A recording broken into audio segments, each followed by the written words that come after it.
بسم اللہ الرحمن الرحیم۔ السلام علیکم ورحمۃ اللہ وبرکاتہ۔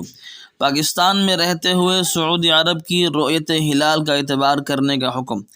بلاد قریبہ میں اختلاف مطالع معتبر ہونے یا نہ ہونے میں فقہاء کا اختلاف ہے، البتہ بلاد بعیدہ میں اختلاف مطالع معتبر ہونے پر ابن رشد نے اجماع نقل کیا ہے۔ اب بلاد بعیدہ کی تعیین میں مختلف اقوال ہیں۔ علامہ شامی رحمۃ اللہ علیہ نے لکھا ہے، بعض فقہاء فرماتے ہیں ایک مہینہ کی مسافت پر مطلع بدل جاتا ہے، اور فقہاء کی تصریحات کے مطابق 3 دن کا سفر 48 میل بنتا ہے، تو اس کے حساب سے 480 میل مسافت پر مطلع تبدیل ہوگا۔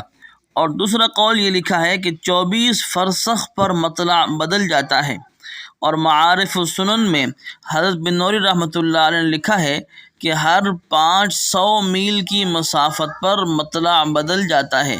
نیز کسی علاقے میں کوئی قاضی یا حکومت کی طرف سے مقرر کردہ کمیٹی پورے ضلع یا صوبے یا پورے ملک کے لیے جو ہو، اور وہ شہادت شرعی موصول ہونے پر چاند نظر آنے کا اعلان کرے، تو اس کے فیصلے پر اپنی حدود اور ولایت میں ان لوگوں پر عمل کرنا جن تک یہ فیصلہ اور اعلان یقینی اور معتبر ذریعے سے پہنچ جائے، عمل کرنا واجب ہوگا۔